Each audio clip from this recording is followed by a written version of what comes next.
brought to you by Rajnigandha.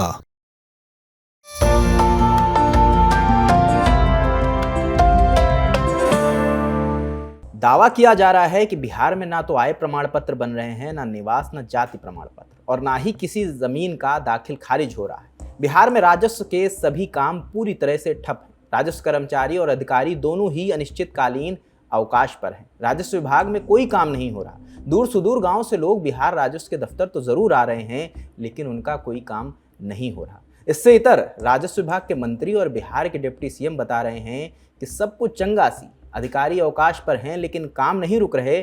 साथ ही वो अधिकारियों को अल्टीमेटम दे रहे हैं, कह रहे हैं कि वो हमारी सहानुभूति को हमारी कमजोरी समझने की गलती ना करें।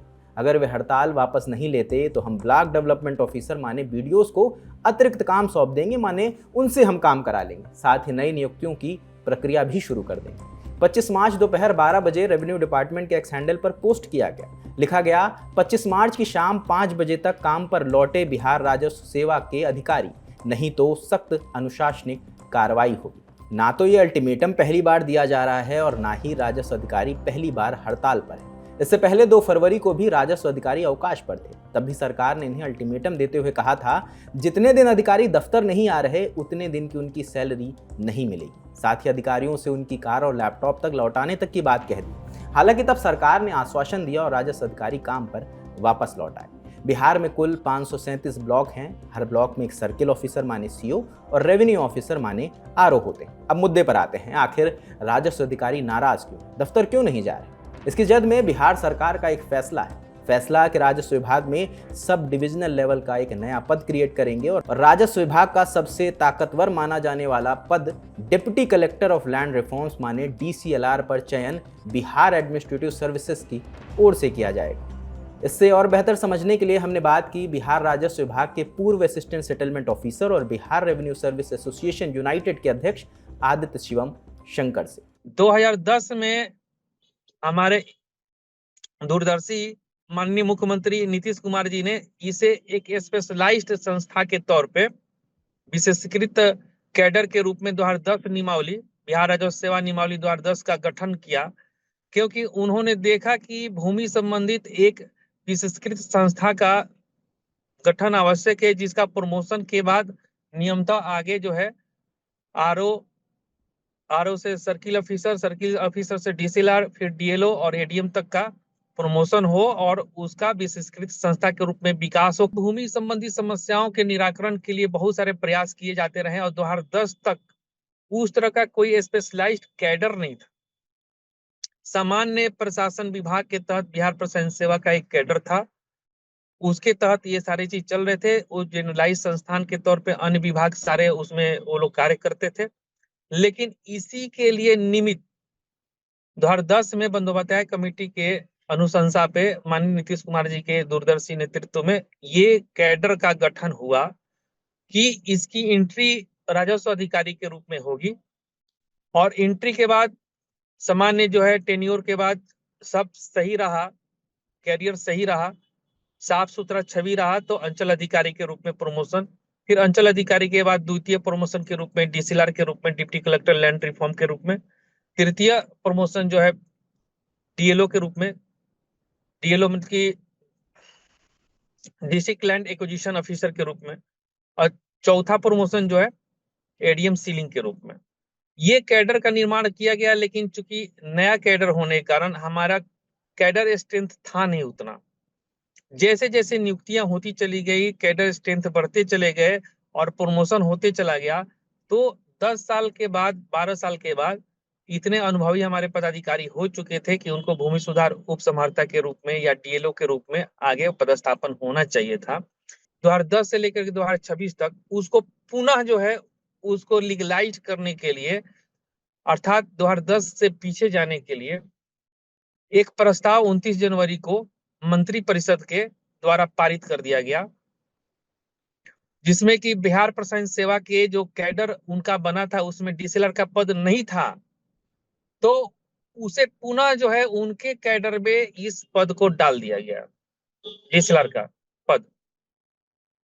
और इसी बात पे हम लोग की ये जो संघर्ष है ये न्याय की लड़ाई है। जबकि 2023 में जब हमारे बिहार प्रशासन सेवा के पदाधिकारीगण जो थे उनको नियमित प्रमोशन के बाद जो लेवल 11 में डीसीएलआर में प्रमोशन हो गए थे, इवन कुछ डीएलओ में भी प्रमोशन हो गए थे, तो उतने प्रमोशन के बावजूद उनको वेतन दिया जा रहा था। सरकार वेतन दे रही थी उनको, डीसीएलआर का दे रही है अभी भी, लेकिन उनको उस पद पे पदस्थापित नहीं की। हम लोग माननीय उच्च न्यायालय में गए कि 2010 के नियमावली को अनुपालन कर दिया जाए। माननीय उच्च न्यायालय ने 8 महीना पहले हमारे नियमावली के अकॉर्डिंगली न्याय निर्णय दिया कि हाँ, इन लोगों का डीसीएलआर के पद पे पदस्थापन हो जाना चाहिए।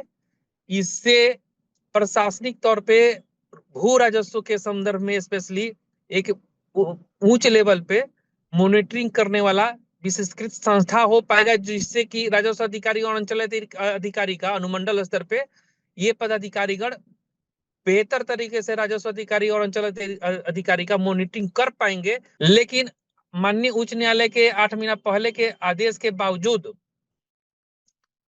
विभाग नहीं कर पाया। सामान्य प्रशासन के पदाधिकारीगण, बिहार प्रशासन सेवा के पदाधिकारीगण डीसीएलआर पे बने रहे। आसान भाषा में कहें तो इनका कहना है डीसीएलआर की जो पोजीशन है वो रेवेन्यू डिपार्टमेंट का पद है, उस पर बिहार एडमिनिस्ट्रेटिव सर्विसेज का कोई अधिकारी क्यों नियुक्त किया जा रहा है। जबकि अगर रेवेन्यू डिपार्टमेंट का ऑफिसर इस पद पर आएगा तो वो बेहतर काम कर पाएगा, क्योंकि उसके पास विभाग में काम करने का सालों का अनुभव है। इस मुद्दे को लेकर राजस्व अधिकारी की डिप्टी सीएम और विभाग के मंत्री विजय सिन्हा से कई मुलाकातें हुई, लेकिन बात नहीं बनी। एक्शन जरूर हो गया जो अधिकारी लीड कर रहे थे उन पर, उन्हें सस्पेंड किया गया है। इस लिस्ट में 3 नाम हैं। अररिया के additional district land acquisition officer Jitendra Pandey, Patna Sadar के सर्किल ऑफिसर माने सीओ रजनीकांत, ईस्ट चंपारण के घोड़ासन के सर्किल ऑफिसर आनंद कुमार का। आदित्य बताते हैं कि सरकार ने उनके खिलाफ भी 3 सदस्यीय जांच कमेटी बनाई है। मेरे ऊपर भी जांच 3 सदस्यीय कमेटी बैठाई गई है, और आज भी जो भी धमकियां दी जाती हैं या हमें चेताया जाता है, उससे हम लोगों को कोई फर्क नहीं पड़ने वाला है।